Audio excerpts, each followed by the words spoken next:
surprise. I believe it's good to be alive.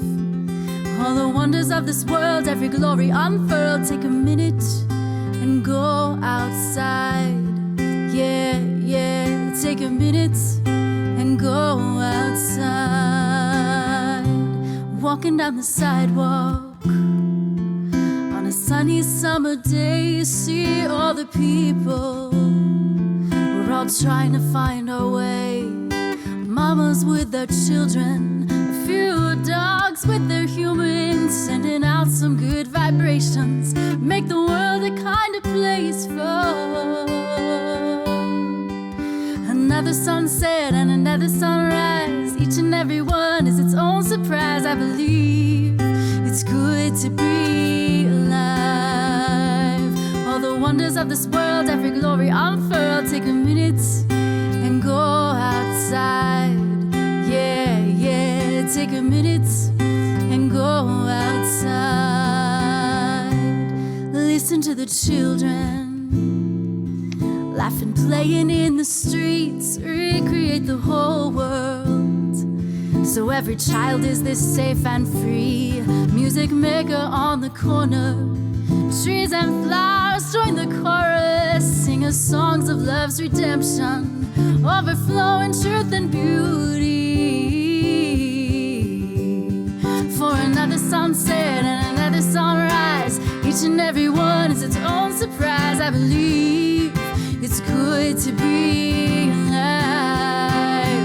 All the wonders of this world, every glory unfurled. Take a minute and go outside. Yeah, yeah, take a minute and go outside.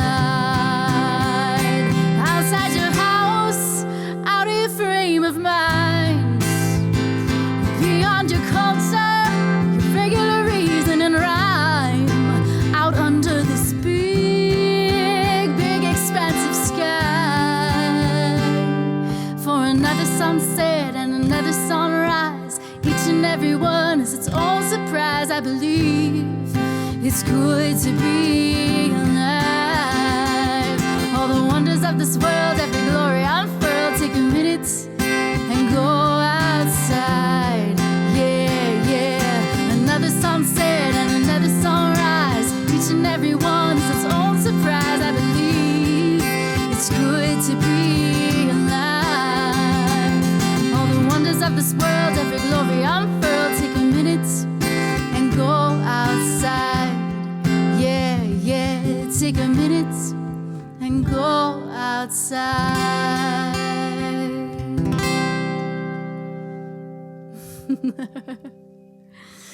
Oh, good evening. Good evening, everyone. This is Heatherlyn, and I'm your host for Storydwelling tonight. Storydwelling is cultivating courageous, compassionate curiosity for ourselves and one another. And tonight, I'm so grateful to welcome my good friend, Leonard Searcy. I'm going to give you a little applause here. Can you hear that, Leonard, on your end? No. Were you able to hear it? Okay. It's okay. But All right. we had a little applause there for you. So how are you tonight, brother? It is good to see you. Well, how you doing? I'm doing okay. I am really excited to reunite with you. It's been a while, right? Absolutely. Since we were Absolutely. together. I think the last time we were maybe doing a Youth Thrive event for Peace Jam in Minnesota, something like that. Maybe you were emceeing and performing. Yeah, I remember that. I remember that. I don't remember the school that we're at, but I remember that whole time. That was a whole another life ago. It was a whole another life ago, right? Like I was living in Minnesota at that time, and I think we were both kind of creatives trying to find our way in a lot of cases, in a lot of different ways. So that's how you and I met, just being creatives, having a heart, I think, both for community and for interconnection of humanity and for expressing that in creative ways. And I'm wondering, did we meet before doing Youth Thrive together, or did we actually do like an event? Because I remember booking you for a show, and I wasn't sure if that was after I'd already saw you at You Thrive or if it was before. Because I remember hearing you sing and thinking, "Wow, like this is beautiful. This is a really beautiful performance." Thank you. And I really appreciate that. and we had the Stories of Glory, tour, and And was that for a particular project of yours, Stories of Glory? I remember the name of it. yeah, it was it's like a storytelling tour thing that we did. But having different artists come on and tell stories in between their music. You already had it, like you're already doing it. So it's like this is it's a match made in heaven. So it's just really funny having you around these different rappers and R&B singers. That's right. So yeah, it was funny. But That's it was right. it wasn't we were saying right before this that good music has no color. And yeah, you definitely have some good music.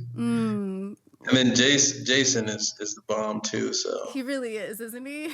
Yeah. I'm a little biased about Jason, but Right. but I'm so grateful for his partnership in uplifting my music. And like I had said to you before, I always felt like you all, like your whole community was always so generous to me as a white woman with my like folk music. And so thank you for that honor of welcoming me and finding resonance. I'm just so grateful that we got to connect that way. And I always felt like I was learning just being with you. And I'm just so grateful. It's probably more shaped my life than I even realized, actually. Oh, wow. Yeah. Wow. Really? Yeah, I mean, because how could it not? Like I grew up in rural Maine, and I grew up poor, right? Like, so I know what socioeconomic kind of oppression is, but I was still raised in a white world, right? So I'm pretty sure that simply being able to connect with you and be in community with you and our mutual friends was huge for me and my character and shaping me, I see it on you. You wear it well. Well, thank you.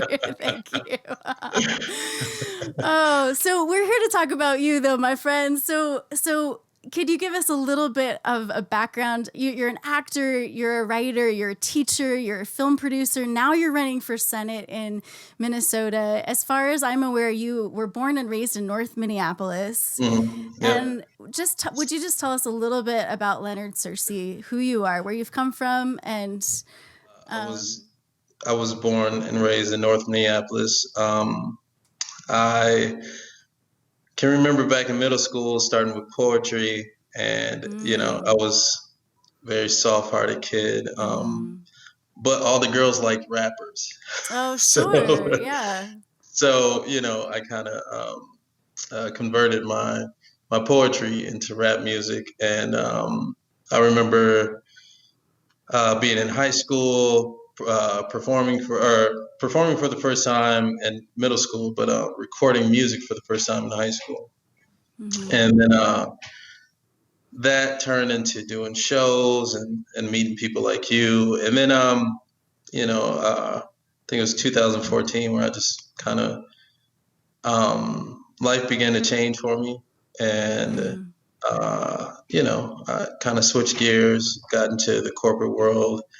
Found a real job, if you will. Oh, sure. but we're told to do. Yeah. Yeah, exactly. And hated it. Oh man, I hated it. So I ended up going to school, and school. I went to school for business, and I had to take an elective, and that elective ended up being acting. Why? I have no clue. But I took it, loved it, and made a career out of it. And from acting, became a film producer and writer and things like that. And but as of late, my latest kind of career path is politics. Seeing, before, to be honest, this would be my first year voting. So before this, I didn't really see, anybody that looked like me that were representatives. I didn't see where me or anybody who looked like me was on the agenda of any politicians in a positive way. And I think that just there's this kind of underlining message that says, hey, this is what life is, And then after George Floyd was murdered, it was kind of like, okay, well, we really have to look at what steps do we take to really make change. We're talking about change, but what steps do we take? And I think that for what a politician is supposed to be is somebody where you see injustice, where you see issues, that are plaguing your communities, you should be able to go to them and say, hey, look, this is the issue. Find a solution if you want my vote. Find the solution if you want our support, because while the people you're supposed to represent are going hungry, you're eating, while the people that you're denying healthcare to, you get free healthcare. And to me, it was, it was kind of one of those things. Okay, can I get into this world and can I do the right thing? And I know in order to do that, I have to just be me. So, I'm not a politician. I am a disgruntled citizen. But yeah, it's, and thus far, this has been one of the hardest things I've ever had to do. This is it takes a lot of work. It takes a lot of constant recalibrating, because it's really easy to get caught up in the emotions, that you're used to having. And then, being Black, I'm so used to, seeing my issues and seeing issues that affect my community and my family. But when in this seat, and that I'm hoping to fill, that I'm hoping to get elected to, you see everybody's issues, and that's right. Yeah. And what you notice is that we're kind of all in the same boat. Some people just got different perspectives. It's like, being in an apartment building, and you may live on different floors, so you see it differently, but you're really in the same place. Yeah. And even if we're not all in the same boat, we are definitely in the same storm. That's right. That's right. I feel like I heard a couple things in there. Like, one is certainly that representation matters, right? In every public sphere, in every public world.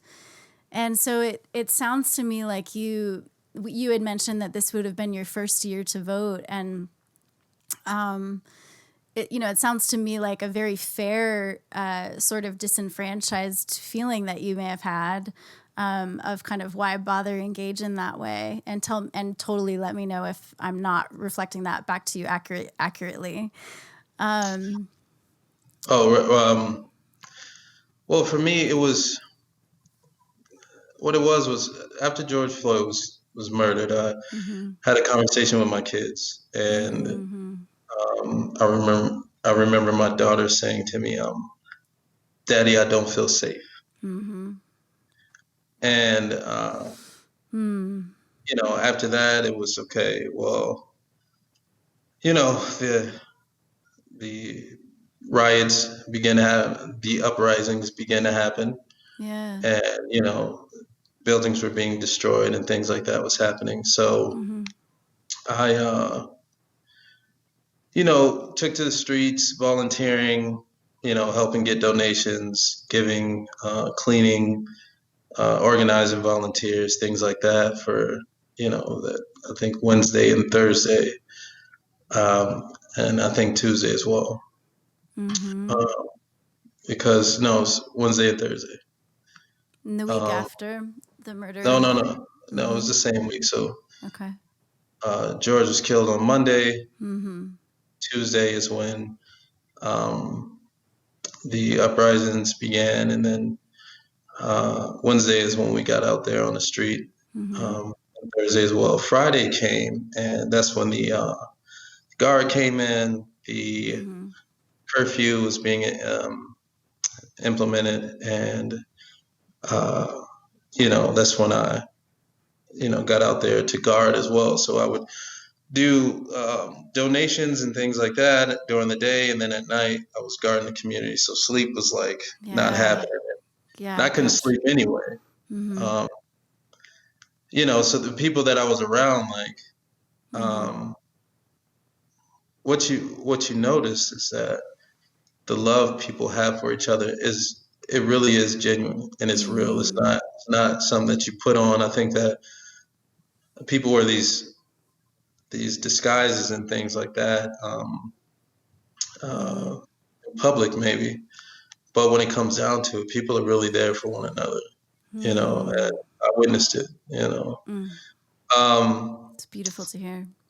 but yeah, so once I got on the street, protecting the community, uh, I think it's a few days later, I got a call saying that I came highly recommended to run for the state Senate seat. Wow.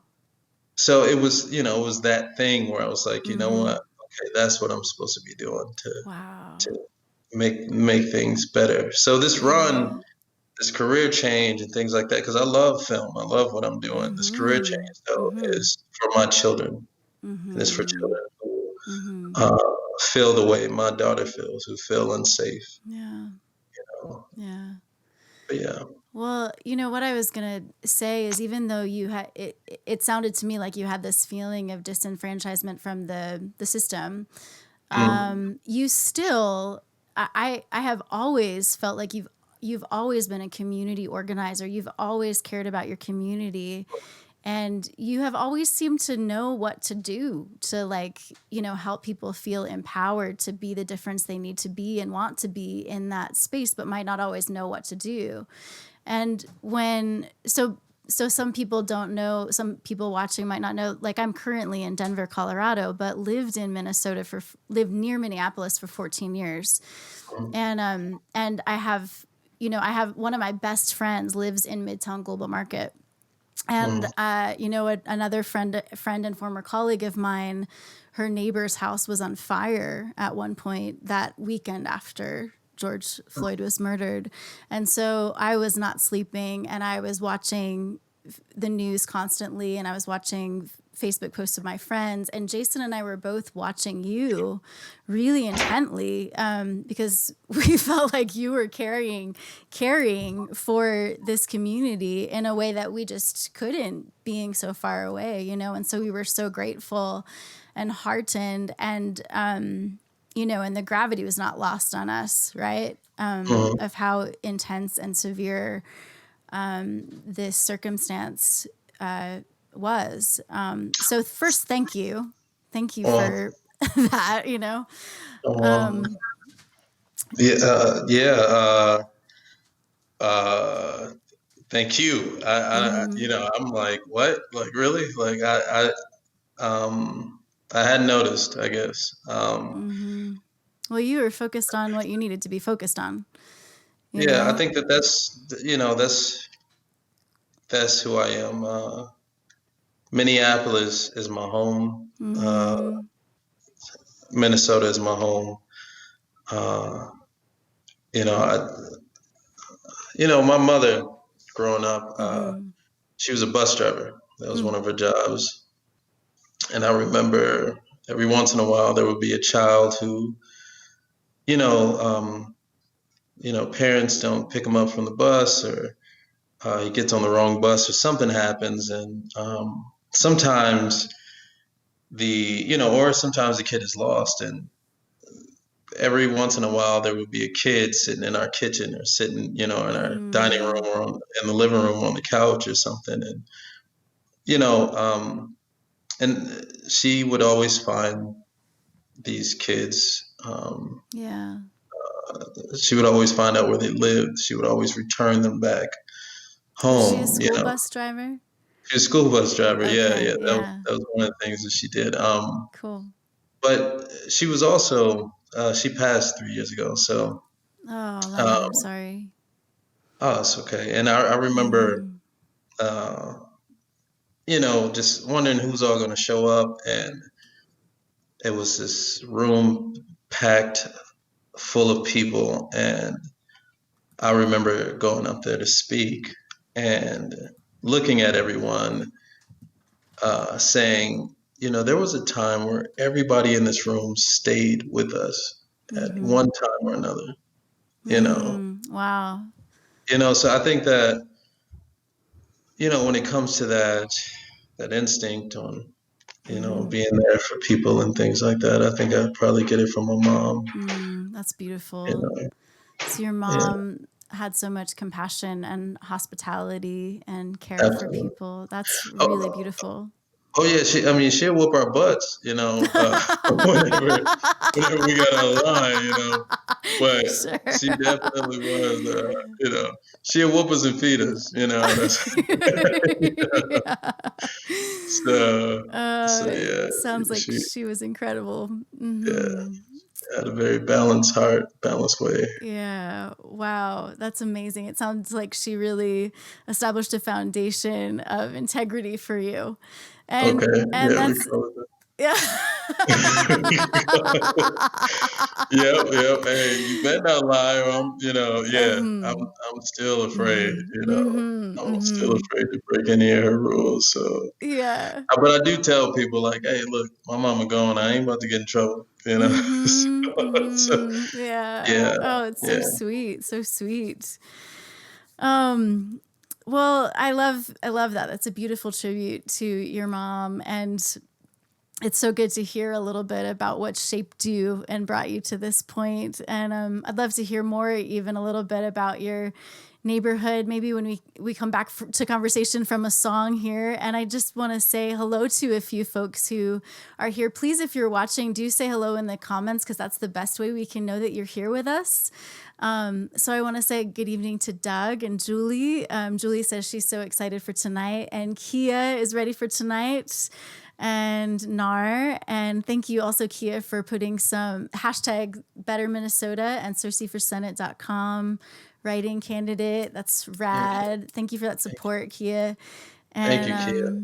yeah, and yeah, there's a few other beautiful comments that you can check out later, but yeah, this is Storydwelling, cultivating courageous, compassionate curiosity for ourselves and one another, recognizing the shaping nature of narrative. And tonight, Leonard Searcy is our guest. So glad that you're here with me tonight, friend, and we'll bring you back in just a moment, maybe to share more with us about North Minneapolis and your heart for it, or really whatever you want to share from your story and your journey. We're just so grateful that you're here. So please do check out leonardsearcy.com and Searcy for Senate. And again, I'm Heatherlyn, and I'm your host tonight. And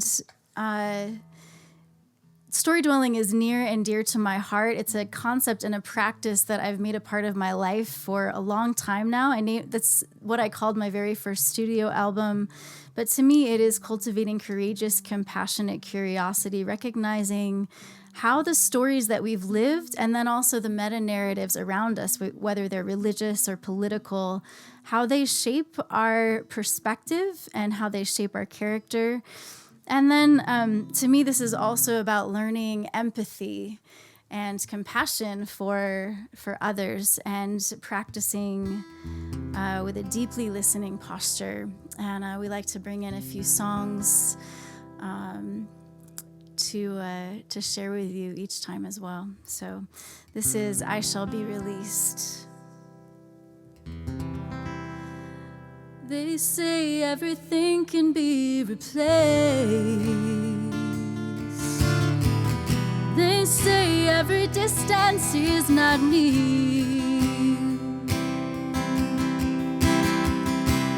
Yet I remember every face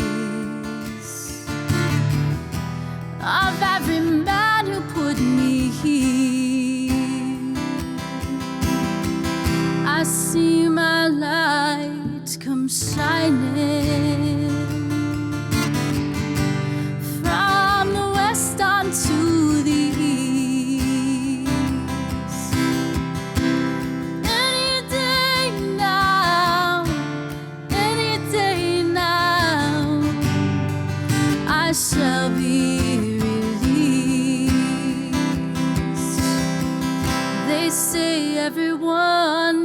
protection. They say that everyone must fall, yet I swear I see my reflection somewhere so high above this wall. I see my light come shining from the west onto the east. Any day now, I shall be released. Well, yonder stands a man in this lonely crowd, a man who swears he's not to blame, yet all day long I hear him shouting so loud. He's crying out that he was framed.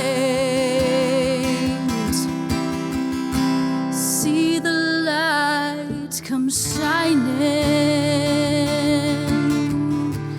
from the west onto the east. Any day now, we shall be released.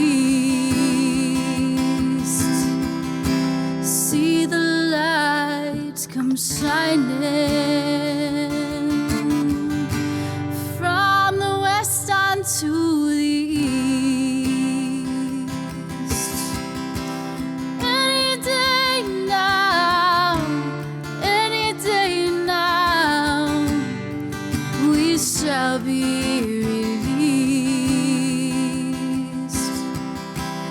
Any day now, we shall be released.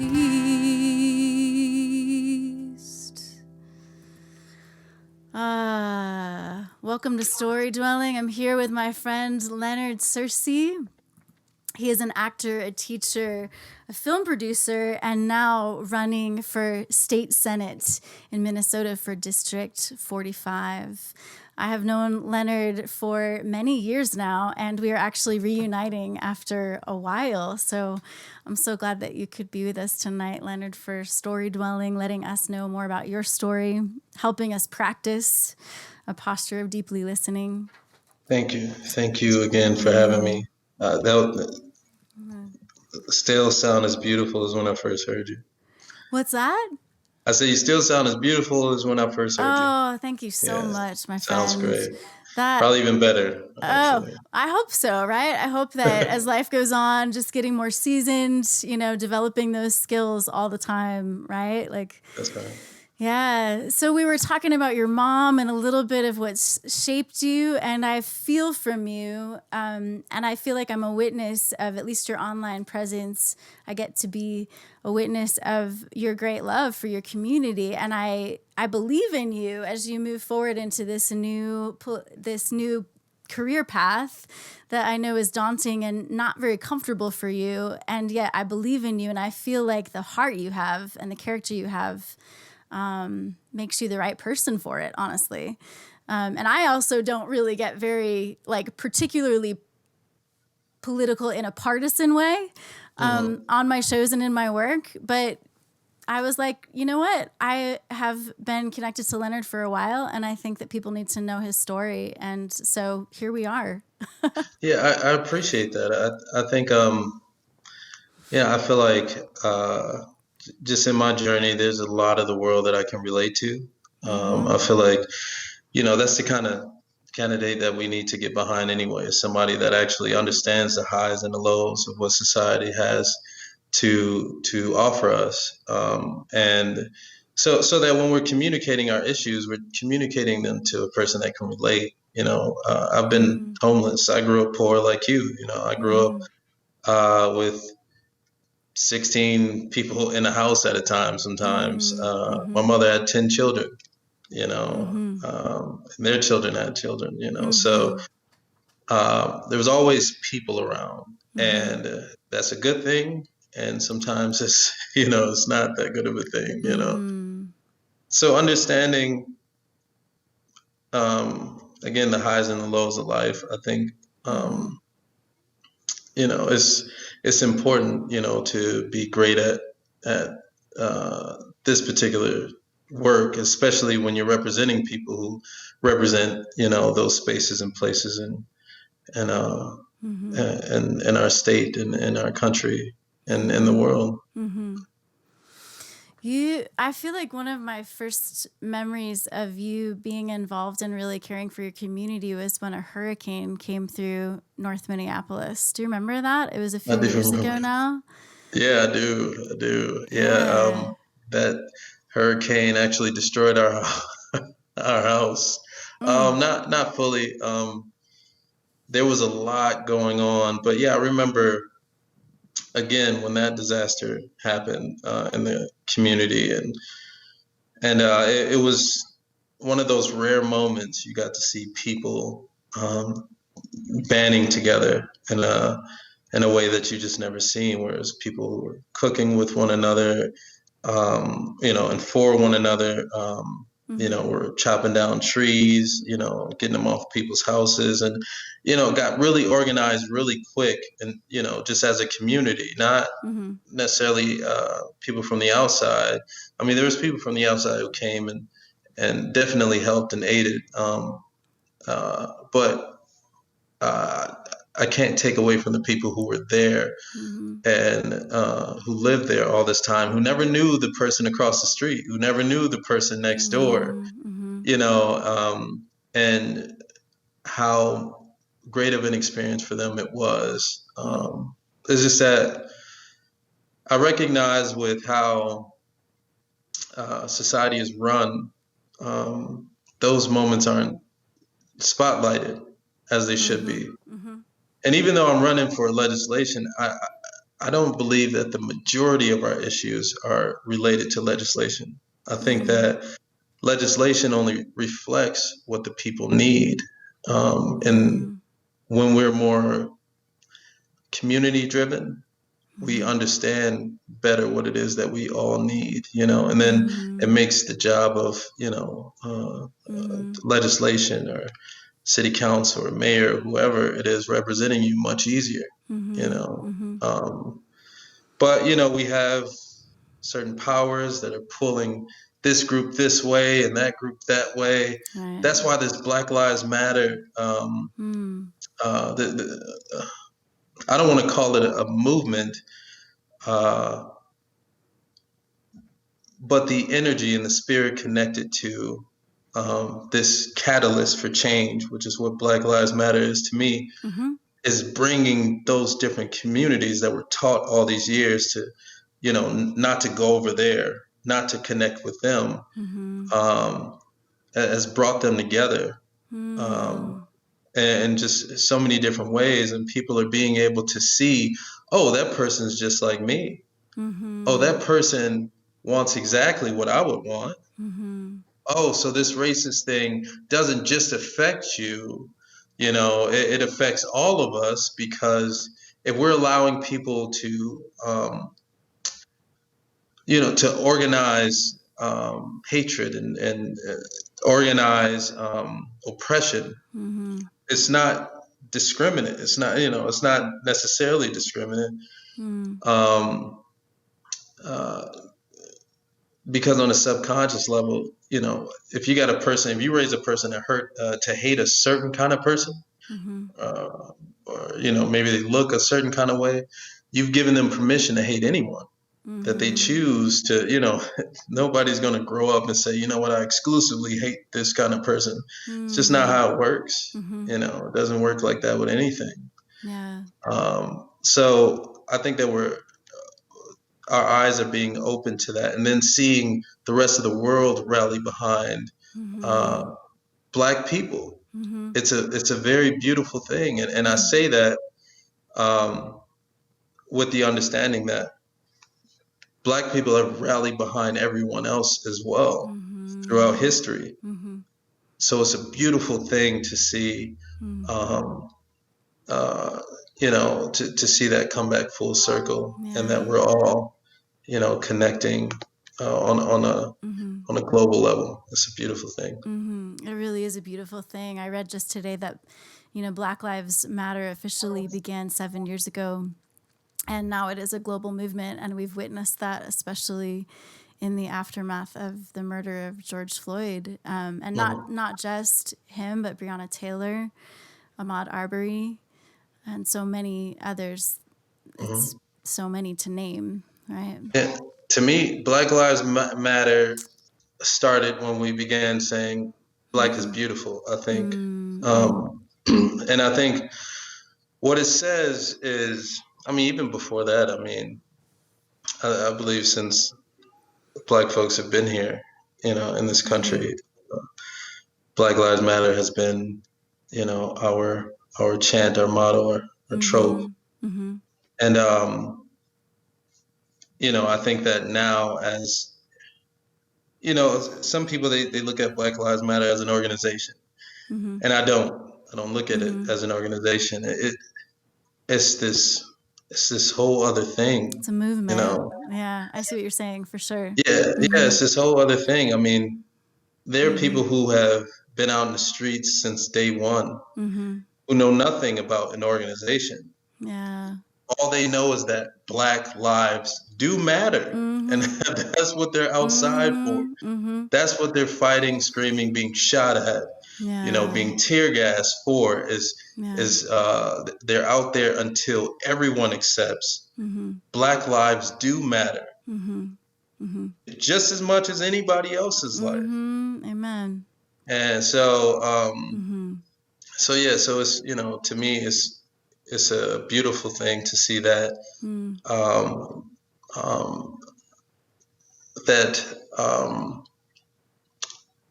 being lifted around the world. Yes, to me, I'm just happy to be alive in this time. So yeah, wow.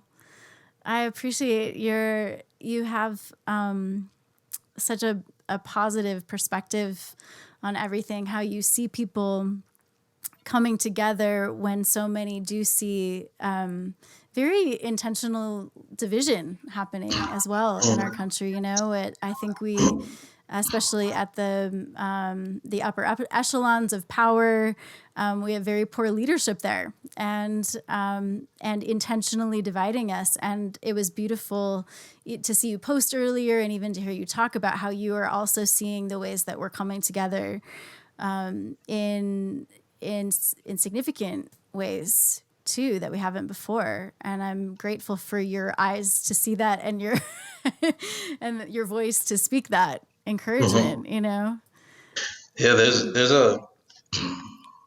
a lot of I guess to me, when I look at our economy, when I look at different sectors of our government and of our country, and we're seeing people intentionally being left out. So to me, it's kind of like you're stifling your potential.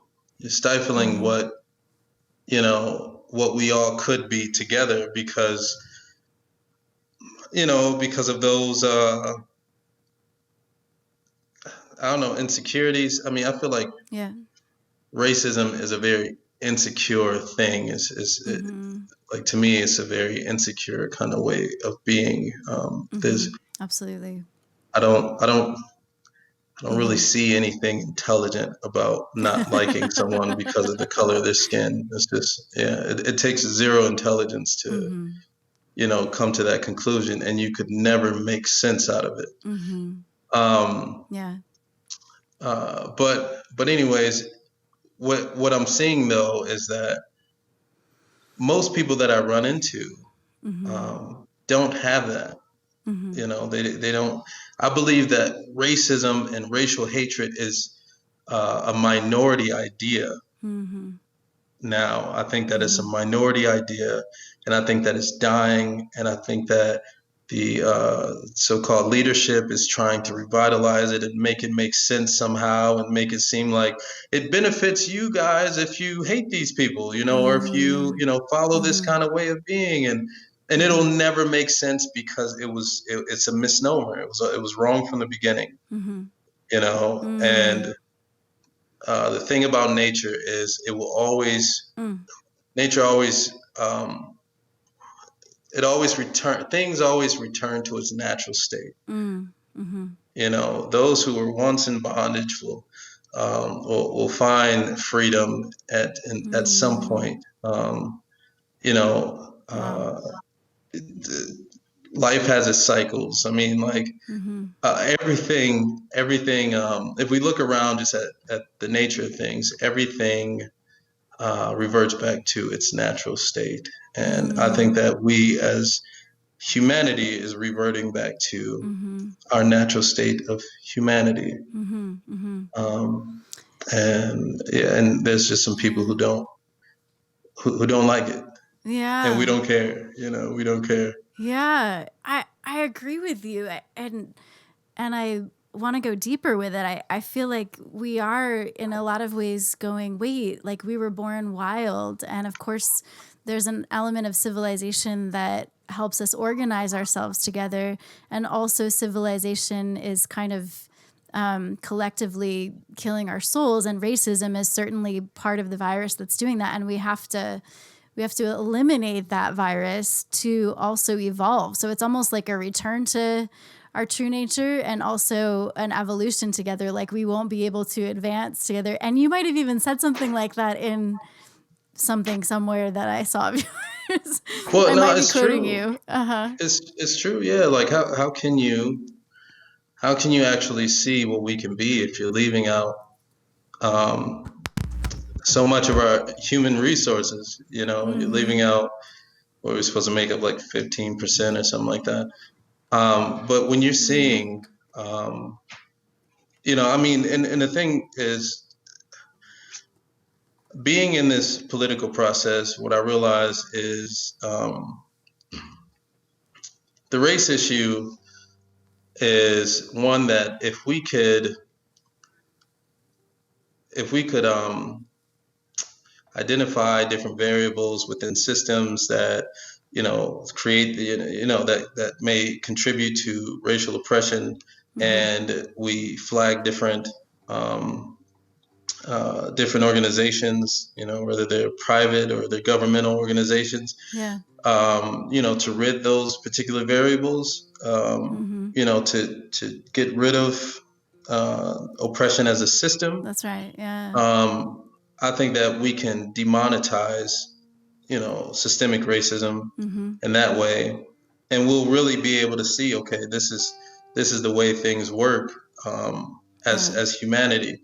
But it doesn't have to take away from our power as a country. It doesn't have to take away from our integrity as a people, as Americans, or it won't. So to me, I'm more focused on how can we make a better Minnesota for everyone, right? Yeah, and absolutely. that includes everyone. It's not.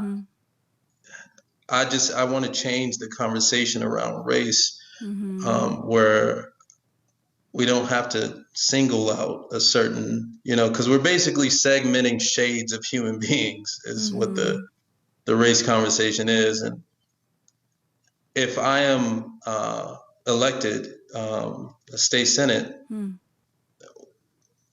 how I plan to approach whatever issues that we have is not about, what shade gets what entirely. I mean, it may have to start that way until, people get on the same page with but what it is how do we include everyone and, in the promise of pursuit of happiness, and that's right. And the promise of, greater opportunities. How do we include everyone in that? Are you familiar with the Mapping Prejudice initiative from the University of Minnesota? No. Mapping Prejudice. I know on Instagram they're just, the ampersand Mapping Prejudice, and they do some incredible work uncovering the intentionality with which we built the ownership and wealth disparities in Minneapolis and other cities. So some Oh, of yeah. the racial clauses and covenants in real estate agreements and stuff. So if anyone listening is looking for a very specific example of systemic racism, and when you talk about demonetizing racism. Can I explain that? Absolutely. Yes, please do. So after World War II, the GI Bill was introduced and ratified, and what it did was it gave veterans coming back from World War II money to be able to buy homes, go to school, buy businesses, things like that. Basically, what it did was it created the superpower. It made the United States an even greater superpower economically in the world, and it created the middle class in America. 1 million Black people were written out of that bill. So no one. So we didn't get it. We didn't get those opportunities. 1 million veterans, or Black veterans. Wow. So returning from war, we didn't get that. So when we did come home, we were met with a few things. One was redlining, which was basically the districting of communities where banks would loan money, to certain categorized communities.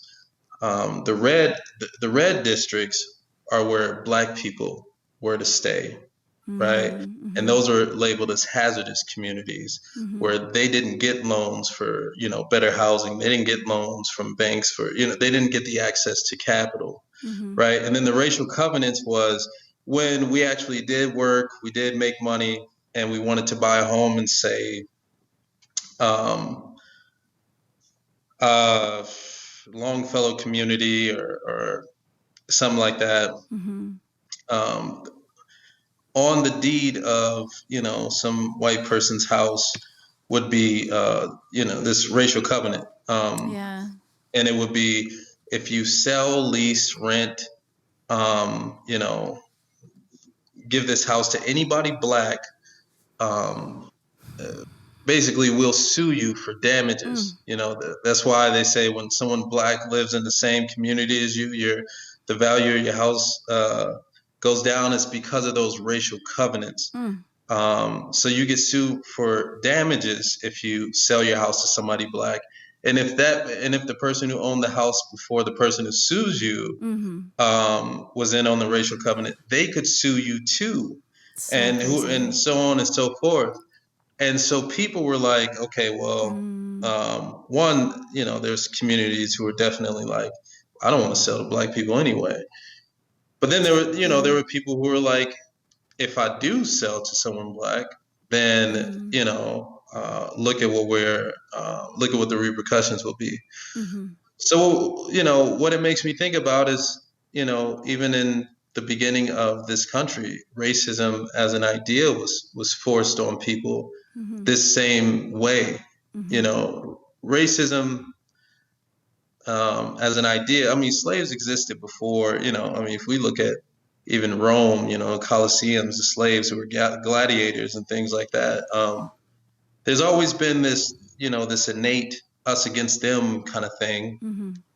Power but imbalances in terms of that racial hate and creating government based on that, that's a very new idea. But what we're seeing is that, it's not one that, I'll say it like this. So it took efforts like, civil rights movement to make, things like racial covenants illegal. Housing acts, fair housing acts, affordable housing, things like that, which Trump just rescinded. I saw that. God. you know. Yeah. So it's those kind of things where, you know, you see the efforts that Trump's making is to create that segregation again, Yeah. you know, to try to make sense out of this senseless way of living. It just doesn't make any sense. Yeah. But anyways, yeah, so that's what I'm seeing, the race mapping. I think that's what you're talking about with the racial covenants. Yep. So yeah, I mean, even when we bring up the conversation of reparations, and you know, because I was speaking to someone who said, well, they never had slaves or anything like that, and you know, the issue with looking at reparations as just as just something that we deserve because of our ancestors who were slaves is still only looking at some of the picture. You know, after slavery, we had Jim Crow. You know, we had Jim Crow, and what was it? Like 60, 70 years or something like that. So to me, when it comes to 70, 80 years, when it comes to looking at what Black people have really gone through in this country, and looking at what that apology, what that recompense looks like, what that, you know, making things right looks like. That's right. You know, paying money isn't, you know, it's not that big a deal. It's really not a big deal. We've done it with everybody else. You know, we've done it with. We paid reparations to ex-slave owners Right. after the war who lost their so-called property. And what we have to understand is this: up. those racial covenants, you know, those private schools that, I mean, not private schools, but when schools were integrated, and you know, that mess that came in between there. I mean, Jim Crow, you know, white people get this, Black people get that. Through all of those disparities and things that we go through, in terms of being treated as second-class citizens, we still pay the same amount of taxes, right? So even for cops, like, we still subsidize our executions. We still subsidize our disparity. We still subsidize those things. So, you know, it's not like we haven't been paying taxes as well for, you know, kind of the reparations of those who reap the benefits of what being a well-treated American is. You know, it's just that for some reason, when we say Black, it becomes an issue. I'm sorry. I know that I understand. We got to start wrapping It's things. no trouble, man. We have another conversation segment after this song. If you're able to stay along with us for a little bit longer, yes? Yeah. Yeah. Okay. And let me know if you need to go. But I appreciate you diving into that and sharing a little bit more of the reality as well as your passion about the truth of it. You know, you mentioned subsidizing your own executions. And so I wonder if we come back, if you'd like to speak more about that aspect of systemic racism, if you'd like to, and how you were personally impacted recently in what happened in Minneapolis, and or wrap up whatever you'd like to share with us about your run for state senate. And, absolutely. Well, when we come back, I'll just, yeah. you know, I'll just wrap things up. I'll run through kind of what happened and what led up to this, and what the plans are. Okay. Cool. Yes, that sounds great. And I'm going to sing this song because you said something so powerful earlier about returning to our wild nature, or returning to nature, the nature of things. And I don't think you said it on the show, but when we were talking before, you mentioned we'll just see if they pave back over us, or if we're really going to grow up through the cracks in the Yeah, concrete or something like that, yeah. right? Everything. So even we see nature growing through concrete. And, for us, that's what we're doing. That's what this struggle is trying to be a rose growing through concrete. And right now we're in a space where we have to ask ourselves, are we going to allow them to just pave back over us for another 50 years, or are we going to continue to grow? Well, my friend, thank you for saying that. I am going to work with you as much as I can to make Appreciate sure that. the paving back over does not happen. Absolutely. So thank you so much, y'all, for joining us for Storydwelling tonight. My guest tonight is Leonard Searcy. He's a creative and also running for Senate. I'd like to share this song with you, written by an incredible Black artist named Dee Wilson. It's called Rose Petals.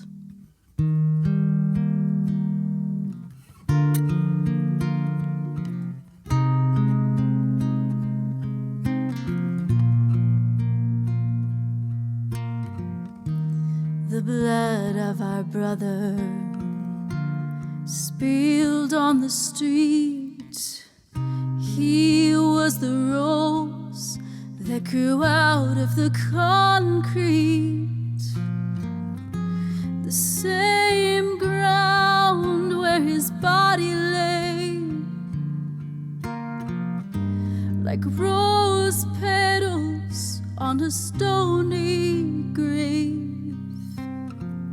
Why do we fear each other from the lies of yesterday? I'll never know, but look at all these roses with petals on the ground. They call this one Mike Brown. I'm asking you to look at all these roses with petals on the ground. They call this one Trayvon Martin. I'm asking you to look at all these roses with petals on the ground. They call this one Tyshawn Lee. I'm asking you to look at all these roses with petals on the ground.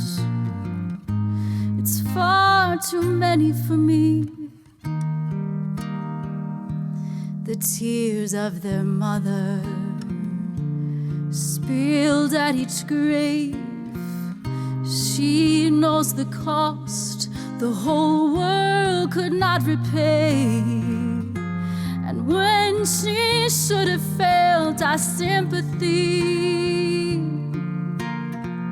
all we told her is that her baby was guilty. Do we even have compassion? Do we even want to see? I'll never know, but look at all these roses with petals on the ground. They call this one Freddie Gray. I'm asking you to look at all these roses with petals on the ground. They call this one Eric Gardner. I'm asking you to look at all these roses with petals on the ground. They call this one Sandra Bland. I'm asking you to look at all these roses with petals on the ground. Every woman, every man. Ooh, sometimes I wonder if you were more than a number. Would we ever see how beautiful and special and precious you were? Somebody told me that if only you would better decide, you would still but I'm asking you to look at all these roses with petals on the ground,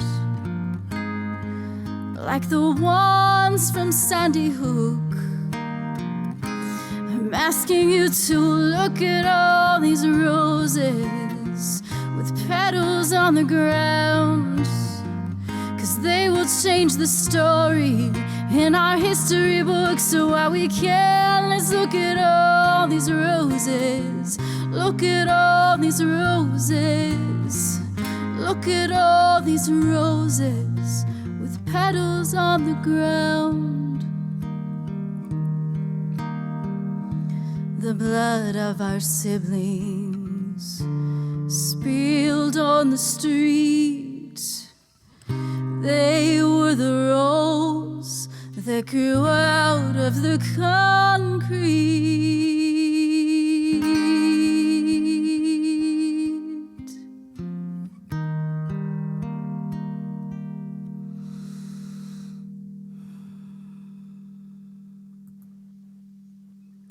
Well, that was Rose Petals by D. Wilson. I'm Heatherlyn, your host tonight, and this is Storydwelling, a live music and in-depth conversation talk show. And my guest tonight is Leonard Searcy, an old friend and a creative, incredible human, now running for state senate as a write-in for the Minnesota District 45. So thank you so much for being with us tonight, Leonard. And thank you. Can I shout out everybody who's leaving comments? Yes, please. Yeah, thank you all for your comments. Julie, I appreciate all the education that you're putting up there, all of the information and the that you're uplifting us. Appreciate that. Kia, thank you. Brian, absolutely. See Doug, Toby, Carl, thank you all. Caitlin. Yes. Yeah, I appreciate you guys for being here. Pastor Nar. Yes. But yeah, again, thank you for having me, Heatherlyn. I appreciate it. I know that we said we came back that I would kind of take you through whatever's on your what it was like. So, I tell you just kind of the process leading up to running. So, it was, it took me a while to watch the footage of George Floyd being killed. It just, it was just a horrible thing. It's one of those things that you try not to download into your brain. Yeah. Although I think that it's important that, the world sees what we've been yelling and screaming about all this time. Yeah. But at the same time, it's a really hard thing to look at. But it was serious. It was serious. And I remember that first night when the destruction was happening, I understood it, but at the same time being down there,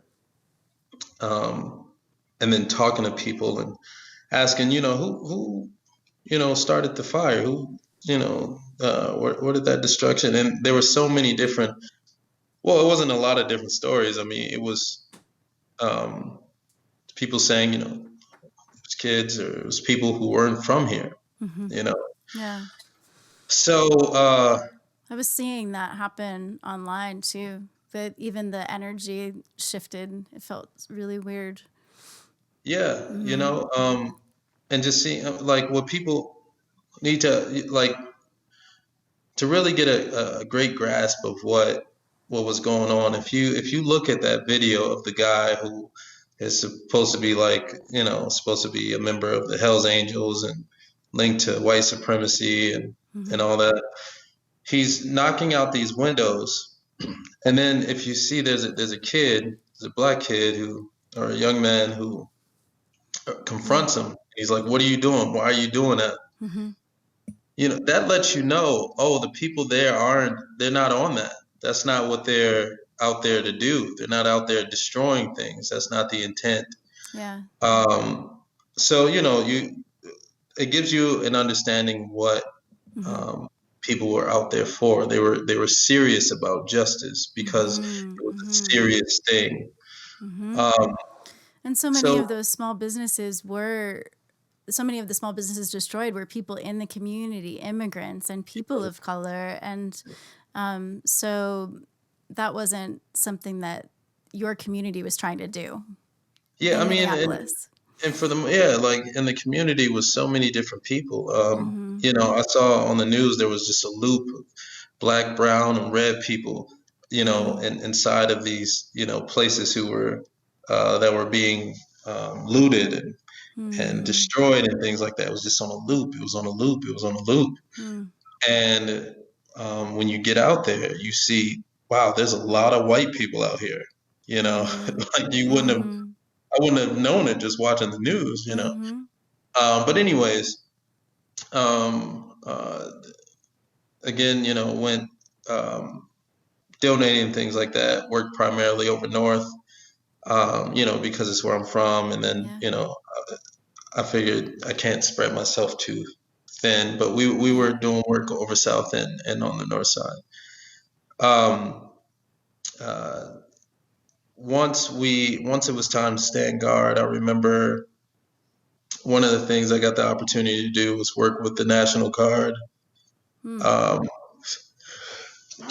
Excuse me, Bless sorry. you, my friends. Yeah. Work with the National Guard and the Minneapolis Police Department, as well as coordinating them with the street teams. And what was really great about it was how cooperative like the Guard was, and how cooperative the street teams were. For the most part, like who we worked primarily with was Minneapolis Police Department and North Minneapolis, who were really cooperative and I remember being out there and I had a weapon on me, and there were 3 situations where it was like, oh gosh, I might kill someone, and That sounds scary. yeah, for me it was kind of like, what, this is like, I mean, but I have a background in security. I have 9 years, background in preventative security. Nice. So you're trained and Yeah, have so I some mean, skills. Yeah. I have the background, but it was kind of like coming off the conversation with my daughter of her not feeling safe. It was kind of like, no, this isn't how I make my daughter feel safe. Yeah, right. This is, this isn't the work. So, continuing to do the donating during the day, the night watch at night. I'm praying. I'm like, what am I supposed to do? Because I know for film, I know that I'm good at it. I love it. But the kind of work that needs to be done has to be something where I need to be right here. I need to be in the street. I need to be connected. And then I got that call saying, Wow. you came highly recommended to run for state senate. And I was like, okay, happen? How did that I don't know. I have no clue. I just, I just remember picking up the phone. It was actually a call 8 minutes before the deadline to submit to get on the ballot. Dude. So I was like, okay, how much time do I got? And she's like, 8 minutes. And I'm like, okay, where do I need to go? Yeah. St. Paul, downtown Minneapolis. I'm like, okay, I'm not making it. Did you know this call was coming? I didn't know. I had no want, intentions, wishes, or hopes of getting into this work at all, ever. And but when I heard it, I knew it was it. That was the answer to your prayer. Exactly. Oh my God. Exactly. So it was kind of like, okay, I got to make this work. So what happened was I submitted. my application to get on the ballot, Mm-hmm. and I got a response saying I was 18 minutes late. So no, right? So I'm like, okay, Ah. all right, I missed the deadline. Mm. But I put out the post saying, I filed to run for, state senate, and Yeah. almost 800 people responded. It was overwhelming. Mm-hmm. So then I put out, okay, well, I missed the deadline by 18 minutes, and someone suggested, well, are you running as a write-in? Mm. And I said, oh yeah, That's an option. can I do that? So I did the research or whatever, and found out, yeah, I could run as a write-in. So Wow. that's what this campaign is right now. I'm a write-in candidate, and I think that there's Mm. no better time than now. It's kind of unprecedented, but Mm-hmm. there's no better time than right now, where Yeah. we need diverse voices That's and right. perspectives. We need a fresh perspective. And in my particular district, no person of color has ever run Mm-hmm. for state senate, ever. So I'm the first, Wow. Oh my which is gosh. amazing, Wow. right? Congratulations. Yeah. I mean, I don't know if that's I don't know. right? It's a little mixed. I'm sorry. Exactly. I don't know how to deal with that. I don't think that, I think that Maybe thank first you's more time, appropriate. Thanks for stepping forward. yeah, I think that, Yeah. I think it's a testament to progress, Mm-hmm. a testament to audacity, Mm-hmm. maybe, but, Mm-hmm. I don't know if it's a congratulatory thing. Yeah, I apologize if that wasn't quite No. appropriate. No, I even was like, what? I'm the first? But then it was like, you're the first. Yeah. Like that's not really, if you're the first on the moon, I get it. But, when I was a kid, I wanted to be the first Black president. Yeah. My uncle said, You did. that ain't never happening in this country. Then when it happened, they were so excited. My uncle, they're so excited. I'm just looking at him like, I thought you said they weren't going to do this. Wow. But That must have been so impactful for you. oh, I think it was impactful for everyone. I think Yes, that, absolutely. yeah, I think that, Obama being in office, it created a sort of audacity, to Yes. for Black folks to really to own their future. To say, anything is possible. And it's not just Black folks. I think that even for white folks, it was kind of like, what, we are moving in the right direction. And I think that that's what that was Obama's greatest feat. I think was just being that symbol. So, anyways, yeah. So I'm still, continuing to build my team. So anybody who's interested in volunteering, Yes. We need as many volunteers as possible if you're in my district, and you can host like a meet and greet. We could pass out flyers to your neighbors and things like that. If you're able to host it at your place or something like that, that would be awesome. Have people come in. We can have dialogue like this. Nice. Yeah. Other things that are needed. You go on my website. My phone number's on there. My email. I want to be the kind of Senate. I don't want to say politician. The kind of senator that you can actually get in touch with, and that you can call, and that you can connect with, and that's approachable, and that's that's around. So, anyways, so I've just I've been finding my voice in this work. It's been a crash course of information. I'm sure. And just just trying to position myself to be as effective as I can be for people. Yeah. Beautiful. And now it seems like you have a little bit of a fan team that's national, because you have some Colorado folks and Maryland. I can't remember where Maryland and Mike. They're on the East Coast, southward, I believe. Hyro is in DC. And Maryland just said, thank you for stepping up. America needs you. We all need you. Thank you. Thank you, Yeah, so Marilyn. you've got a little contingency Yeah, around I the country appreciate now. So I wonder if there's ways we could creatively support you, even though we can't vote for you in the Minnesota District 45. Uh, Certainly can share this with your Minnesota friends. I know Julie spent some time in Minnesota, and yeah, go ahead. yeah, there are many ways to contribute to campaign. Um, connect with me on social media. Let's Yes. keep, spreading the word. Excuse me. And whatever other creative ways that you may come up with. I feel like being a write-in candidate, and I'm running independently. I'm not represented by a party. So I have independent ideas, independent agenda. I feel like I'm really able to serve people this way as well.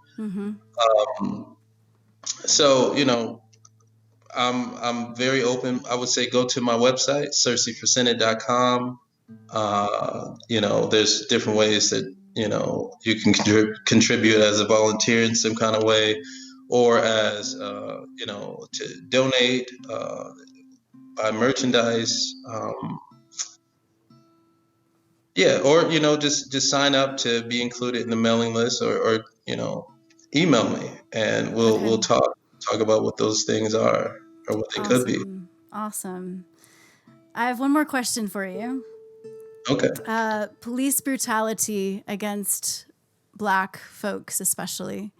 What would you like to do about that? When it comes to police reform, I think that we need to screen police officers for any type of, and not just police officers, but the chiefs. I think that there are certain people right now who are in power over police departments and just police from a union point of view. Yep. To even the workplace, who just no longer should have their job. Yeah. I think they need to be. I think police officers is just a very important job to have. You have people's lives in your hands. That's you have right. weaponry that can end people's lives. So I think that screening them for mental health issues is very important. I think that seeing if there's any sociopathic. I was just gonna say, I wish we could screen for sociopathism. If there's any of those kind of tendencies in their personalities, to abuse power. they shouldn't have the job.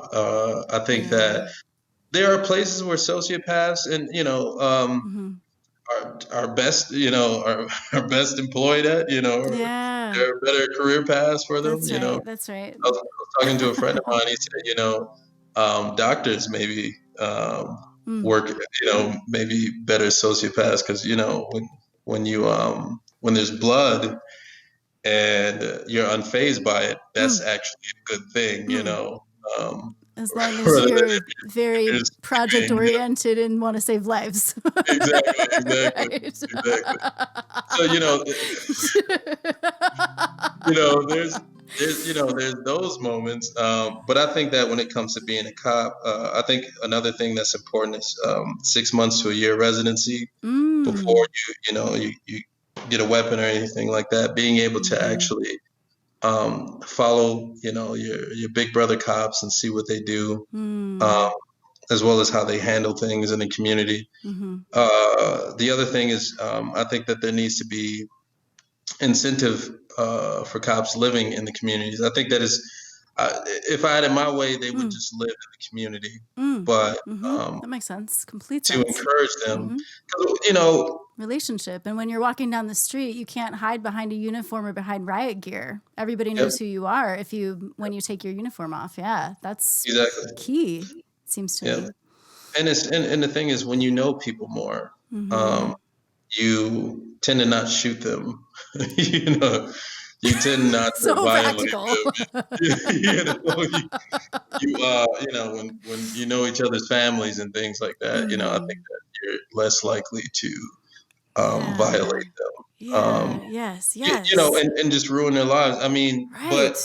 but to be honest, it's not just a cop thing. It's a systemic thing. Right. It's again Absolutely. identifying those variables within systems that are predatory by nature in terms of being racially oppressive. Identifying those variables and being able to flag institutions and say, you know what, actually, when you deny people based on their, them having a felony or something like that, what it is legal discrimination. Now, if 80% of your African American population in this particular place are felons, we can't look at crime as a color thing. And if we are looking at crime as a color thing, there has to be a targeting issue that we have. Right. You must be targeting their way of life, or there must be something going on. So if you get incentivized based on your arrest and things like that, and it's built around targeting a certain group, or and then that same targeted group end up getting, legally discriminated against, we have we got a whole lot of issues. We got so many people who are unable to find jobs, who are unable to feed their children, feed themselves, who are unable to participate in, the American dream, who are unable to participate in their community as people who, as dignified people. And that's not what New America is. New America is a place where everyone actually in real life has the opportunity to better their lives. Come on. That's New America is a place where not looking at the color of a person's skin. We're not. So it's there's some other parts of subcultures, subgroups, or whatnot, where I'm like, maybe we could do without some of these kind of spaces and whatnot. Absolutely. And some we absolutely have to do without them. I mean, one of my missions as well is to eradicate our murder culture, and the Black community especially, just because I feel like again, we are for us to have so much against us, and on top of that to be convinced. I mean, I grew up around people who were in that street life, who did this, that, and the third thing, and talking to them, what they all said was, I was tricked. I was made to believe this was cool. I was made to believe this is how we're supposed to look at each other. And I was just in it. I was just in the life, and I thought this is what I was supposed to be doing. I was tricked. I was fooled. And it's just making sure that it's revealing the trick. Revealing the tricks and the tricksters, right? And the tricksters, and the magicians. And so this new America is what you are bound to create as Senator Searcy.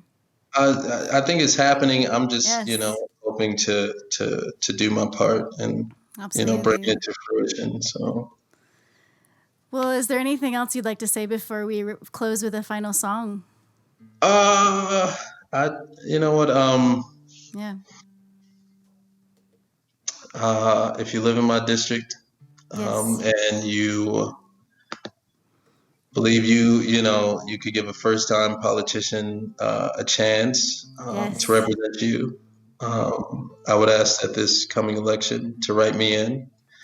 My name is Leonard Searcy. I have a strange last name, but if you could remember how to spell it, practice it as often as you can, and come November 3rd, please write me in. Yes, absolutely. Well, gosh, it's so good to catch up with you, Leonard. Just to see you again and reunite with you is a blessing. And we'll certainly be following your journey towards election day, which I hope a lot of people will get to mail in their votes as well with COVID happening and all. And maybe, it'd be great to connect back with you too. Even if we do a shorter version of this or another whole Storydwelling episode with you, it'd be amazing. Yeah. Yeah. Let's do that. Okay. But we'll definitely keep up with you. And I hope that folks who are watching who maybe weren't following your page before, maybe they are now. So following Searcy for Senate on Facebook and checking out the website, searcyforsenate.com. And Leonard, I'd just like to close with a song of best wishes for you, Thank you. and for your team and for this whole movement forward, right? This whole movement forward of creating a new America, creating a world that is more equitable and healthy and together in this. And so I just wish you all of the good things, my friend. Thank you so much. All of the good things. It's an honor to get not only an interview, but also a concert from you. So Good. I'm glad. Appreciate it. Thank you. Oh, I'm Heatherlyn, and tonight we got to hear from our guest, Leonard Searcy, and we're so grateful. So this is Storydwelling, cultivating courageous, compassionate curiosity for ourselves and one another. And we'll be back next Wednesday with some soothing song, and then another Storydwelling edition the Wednesday after that with Lenny Duncan. So here's a song for y'all.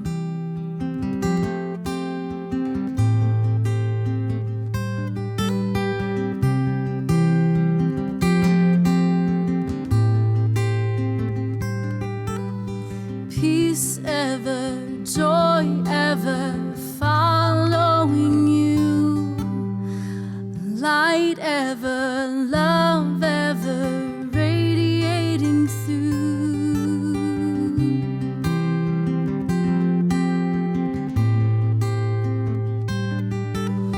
Hope ever, faith ever, strengthening you.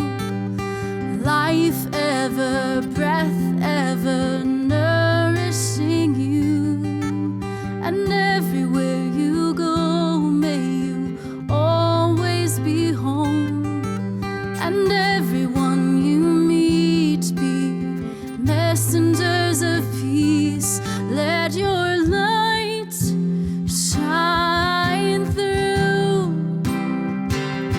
and your heart ever be true. Move in grace and gratitude, and walk in wisdom, sharing all that's good.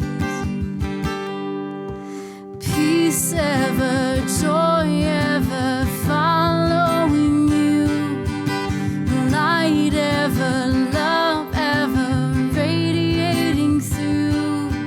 And everywhere you go, may you always be home. And everyone you meet be messengers of peace. May we choose courageously. May we hope defiantly. May we love outrageously and walk on lightly in humility. May we choose courageously. May we hope defiantly. May we love outrageously and walk on lightly in humility. Beauty and laughter ever filling you. Friendship, affection surrounding you.